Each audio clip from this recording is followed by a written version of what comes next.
ป้าพี่น้องป้ามาตับหวานพี่น้องตับหวานปุ้ยพอเฒ่าเพิ่นก็ซอยตับหวานคักๆมาเอามาแซ่บๆเหมือนกันพี่น้องมานี่ลมแบ่พี่น้องลมแบ่กินแบ่โตนึงว่าซั่นเอาพวงบี้เอาใส่โอ้ยบี้ย้อนพี่น้องตับย้อนบี้ย้อนเอาใส่บี้ขมๆบัดนี้มาแซ่บเหมือนกันเด้อพี่น้องเด้อมื้อนี้อาหารแซ่บพี่น้องอาหารเกิดอีกแล้วมาย่ามพี่น้องทั้งไต่เฮาลาวไต่เฮาพี่น้องชายแดนลาวกัมพูชาเฮาพี่น้องทางดอนสะดำพี่แหละไม่เท่าเพิ่นจัดแบะให้โตนึงพี่น้องเอามาแจ่วบี้ของผมมื้อนี้มาเอาไว้สร้างเพิ่นซิมก่อนพี่น้องซิมก่อนตาหวานมื้อนี้เอา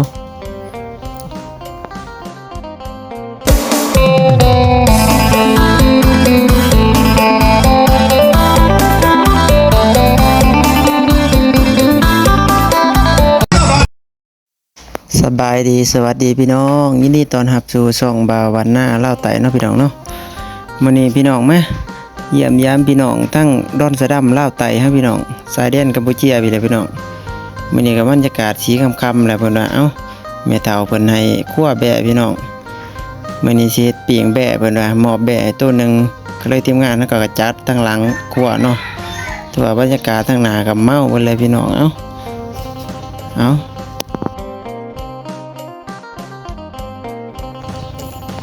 บัดนี้ก็เข้ากับบรรยากาศพี่น้องแคมป์ของยามแรงลมเย็นๆพี่น้องอันคลิปเฮาเพราะว่าเปิดเสียงบ่ได้เนาะพี่น้องเนาะเพราะว่าทางหน้าทีมงานสายตูดสายเมาเฮาเปิดเพลงเนาะเพราะว่ามันติดลิขสิทธิ์เพราะว่าเปิดเพลงแล้วเฮาลงคลิปบ่ได้เนาะพี่น้องเนาะเฮาก็เลยได้ฝากน้ำหลังใส่น้ำวันนี้ก็สิได้ต้มน้ำมาพี่น้องขูดขนลกแบะเนาะบรรยากาศก็สีเบิดๆพี่น้องบ่ทันไต่ไฟเนาะลกแบะกับผู้เฒ่า2คนบัดนี้ลุยกันต่อพี่น้องไปติดตามรับชมตอนนั้นเนาะพี่น้องเนาะไปติดตามเบิ่งว่ามันสิเป็นตาแซ่บตากินน้ำกันอยู่บ่บัดนี้เพราะว่าจักหน่อยนี่ฮะก็จุเลยพี่น้องกินตาหวานเลยจุเลยเนาะพี่น้องเนาะขูดขนก่อนเนาะตัวนี้ขูดขนก่อนพี่น้องโอ้ยแบะอยู่มันขูดหญ้าพี่น้องน้ำบ่ฮ้อนปานใด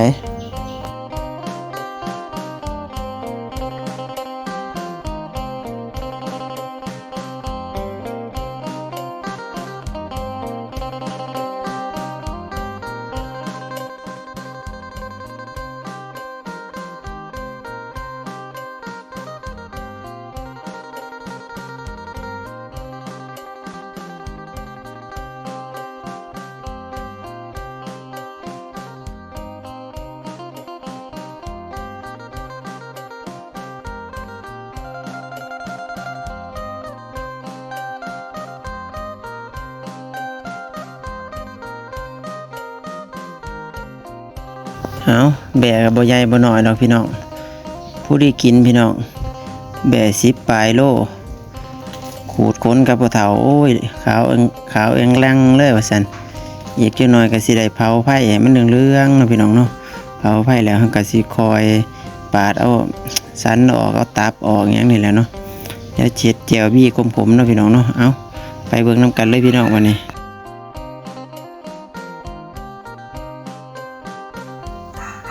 ลกผู้เฒ่า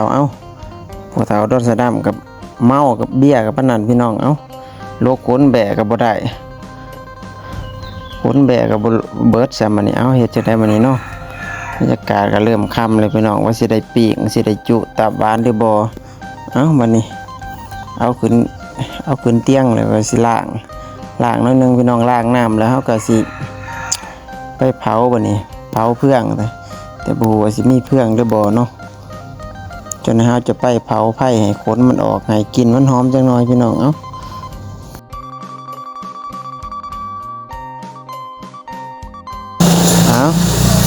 ล้างคักเด้อพ่อเฒ่าเด้อล้างคักๆเด้อพี่น้องโอ้โหผู้ที่กินพี่น้องขาวอ่องตองเลยพุ่นขูดขนแล้วก็ขาวอ่องตองเลยซั่นแบะ10ปลายโลพี่น้องประมาณ14-15โลนี่แหละโอ้ บ่ได้กินเลยแบบอ่อนๆล้างให้มันสะอาดแล้วก็ตัวนี้แม่นเชฟเพิ่นเองเนาะเชฟเพิ่นจัดการเองพ่อเฒ่าเพิ่นจัดการเองเพิ่นเลยพ่อเฒ่าทั้งลาวใต้ดอนสะดำเพิ่นเฮ็ดเวียกอยู่เขื่อนไผผาสมโพงพี่น้องเขื่อนไผผาดอนสะดำสมโพงพุ่นแหละเขื่อนไผผาลาวใต้เขื่อนไผผาแม่น้ำของเฮาเอ้าตอนนี้ก็สิได้นำแบบไปเผาแล้วบรรยากาศโอ้ยบอกเลยว่าทั้งหน้าก็เมาขนาดเลยพี่น้องจนเปิดเพลงบ่ได้เพราะว่าจักเพลงแดนเอ้า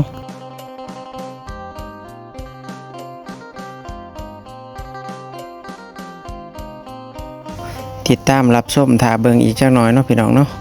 นำแบบไปเผาก่อนตอนนี้นำแบบไปเผาก่อนเผาให้มันเหลืองเพราะว่ามันยังมีขนติดน้ำแข็งน้ำขา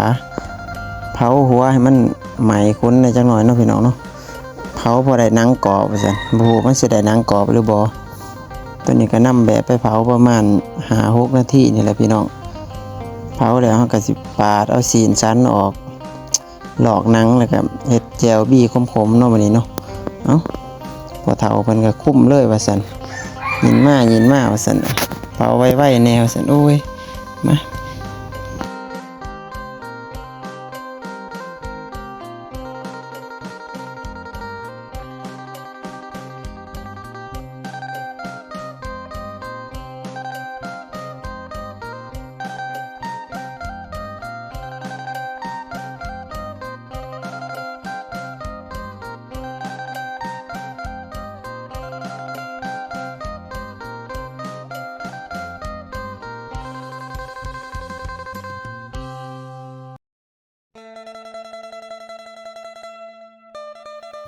เอาตอนนี้ก็เผามาเรียบร้อยแล้วพี่น้องเหลืองแต้มเอ้าก็สิป้าให้พ่อเฒ่าเพิ่นจัดการให้มันนี่เชฟเพิ่นเนาะเพิ่นสิขูดให้มันขาวๆงามๆแล้วก็ล้างน้ำเรียบร้อยพี่น้องเพิ่นสิจัดการผู้เดียวเพิ่นว่าข้อยก็สิเป็นผู้ซอยเพิ่นพ่อเฒ่าเพิ่นน่ะบ่ยากดอกแบะน้อยซำนี้ข้อยจัดให้เรียบร้อยเจ้ามีแต่ทาเปียงโลว่าซั่นทากินตับหวานโลว่าซั่นเอ้าคือพ่อเฒ่าเพิ่นจัดไปบัดนี้เอ้า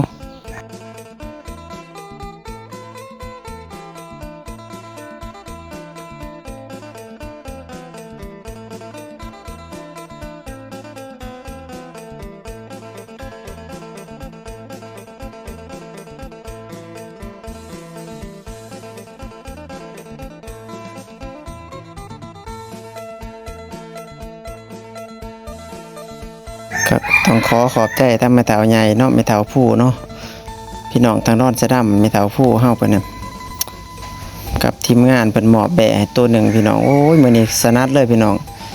ซอยจุปลาเกาะต้มปลาเกาะมีมาเพียปลาเกาะลงมากินปลาอันอยู่ดอนสะดำลาวไตพี่น้องโอ้ยได้กินแบะพร้อมพี่น้องแม่เฒ่าเพิ่นให้แบะอีกตัวหนึงมื้อนี้เอ้าตอนนี้กำลังสิปาดแล้วล้างน้ำเรียบขูดให้มันเหลืองจังหน่อยพี่น้องเผาไว้แล้วก็เนาะเดี๋ยวจังหน่อยเฮาก็สิเอาปาดเป็นชิ้นเป็นขาออกเฮ็ดเปียงพี่น้องเฮ็ดเปียงแบะมื้อนี้เอ้าเชฟกับเมาแล้วเอ้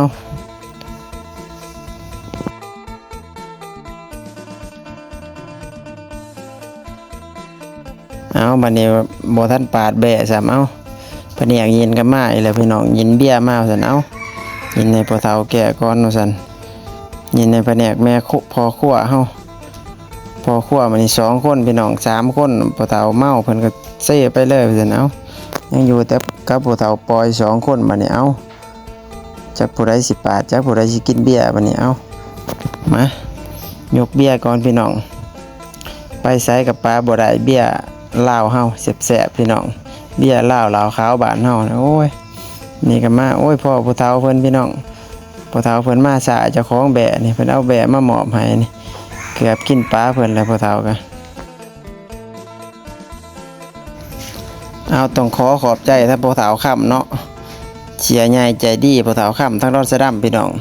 เพิ่นมอบแบะให้ตัวหนึงมื้อนี้ปุ้ยเพิ่นว่ากินโลสันกินโลพี่น้องเฒ่าแก่ใหญ่ใจดีทั้งพุ่นแหละดอนสะดำฮะพี่น้องพอเฒ่าค่ำเนาะเพิ่นมีแบะหลายพี่น้องเพิ่นเลยจัดให้มื้อนี้ เอาบรรยากาศก็สิมืดๆเด้อพี่น้องเด้อเพราะว่าไฟส่องบ่แห้งเนาะบรรยากาศก็เพราะว่าทางหน้านี่คันสิไปเปิดทางหน้านี่บ่ได้เพราะเขาเปิดเพลงดังหลายทางหน้านี่เมาไปแล้วพี่น้องทางหน้าอาหารนี่มันอยู่หลังอาหารเฮาก็มีแต่แผนกพอครัวเพิ่นเอาเบิ่งแย้มกันพี่น้องจังได๋จังกินตาหวานเนาะซะหน่อยเชฟเพิ่นว่าบ่ให้ยากเด้อว่าซั่นทั้งพ่อเฒ่าเพิ่นจัดการผู้เดียวพี่น้องแบะตัวหนึงเพิ่นก็สวะขาสวะแข้งออกเบิด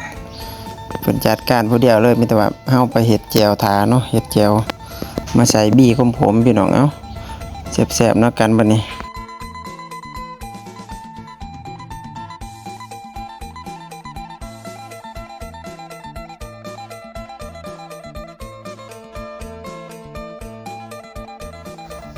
เอาพี่น้องมาวันนี้มาไก่สำเร็จเลยพี่น้องเอ้าสิลองซิมตับหวานก่อนพ่อเฒ่าเพิ่นว่าแจ่วก็ก้อยมาเรียบร้อยแล้วพี่น้องยังแต่บ่ทันใส่บี้เนาะตับยอนพี่น้องตับยอนเอ้าพ่อเฒ่าเพิ่นซอยตับยอนกับสีนสันพี่น้องสีนสันอ่อนโอ้สีนสันในบี้พี่น้องเอ้าตับยอนบี้มันนี่เอาใส่บี้ก่อนให้พ่อเฒ่าเพิ่นใส่บี้ก่อนเนาะมื้อนี้เมนูเด็ดแซ่บพี่น้องอาหารแซ่บลมแบะพ่อเฒ่าค่ำเพิ่นให้แบะเนาะพี่น้องทางดอนสะดำเฮาเพิ่นน่ะโอ้ยว่าแต่มาเยี่ยมมายามจักแบะจักป้าเพิ่นจัดให้เราพี่น้องอยากกินป้าก็ได้กินป้าว่าซั่นอยากกินแบะก็ให้มาหาเพิ่นโลว่าซั่นเอามานี่ซิมก่อนพี่น้องเอ้าแจ่วบี้ขมๆมานี่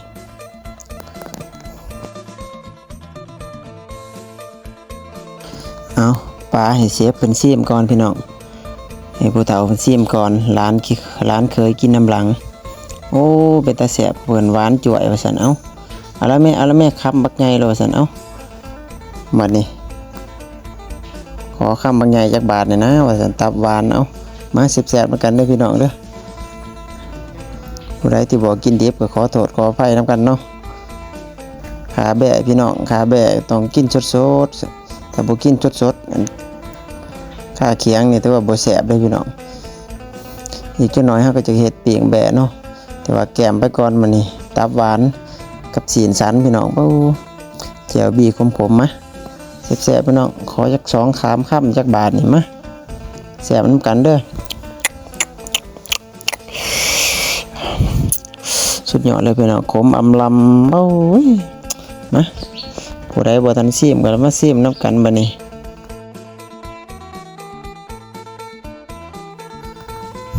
ปลาพี่น้องคือว่ามันแซ่บเลยขมอำลำพุ่นโป้พ่อเฒ่าเพิ่นสิเอาตีนแจ่วจำแจ่วว่าซั่นเอาเพิ่นเอาเมียนนั่นใส่เกี่ยวตีนพี่น้องจังหน่อยจังเปียงใส่เกี่ยวตีนเนาะเอาขออีกคำพี่น้องเอาขออีกคำตับหวานกับสันอ่อนมันมาห่อฟักนั่งเลิศแจ่วบี้ขมอำลำมาแซ่บๆเหมือนกันพี่น้องเอ้าโอ้สิได้คลิปนี่เนาะแต่ว่าบรรยากาศที่ว่ามันเปิดเพลงหลายพี่น้องติดลิขสิทธิ์เลยมันบ่ได้เสียงสดเนาะพี่น้องเนาะเพราะว่าเปิดเพลงหลายมีเพลงหลายธนาเขาเปิดหากะคำพี่น้องพ่อเฒ่าเพิ่นขึ้นมาแต่ย่ามมองเป้ยได้ปลากอขนาดเลยพี่น้อง3นึงปลากอประมาณ10 โลกว่าพี่น้องปลาราคาแพงปลากอโอ้ยแต่วันซ่อนป้าพี่น้องรอบคำเพิ่นได้พุ่นปลากอตัวบางใหญ่มากให้ลูกให้หลานกินมื้อนี้เพิ่นว่าอยากมาเพียบ่รู้ว่าสิก้อยก็ได้เนาะต้มปลากอขี่ขมอำลำนี่ได้พี่น้องขี่ปลากอสุดยอดแซ่บเลยหายากพี่น้องป้าน้ำคลองเฮาส่วนหลายมีแต่ทางใต้พี่น้องป้ากอนี่เป็นป้าที่ว่าราคาแพงพี่น้องโล1 2 3 แสนพุ่นแหละปลากอพี่น้องเอ้ายินเบี้ยให้พ่อเฒ่าเบิ่งจักจอว่าซั่นเอ้าติดตามตอนต่อไปเด้อพี่น้องเด้ออีพีหน้าเนาะเจอกันคลิปหน้าเด้อพี่น้องเนาะ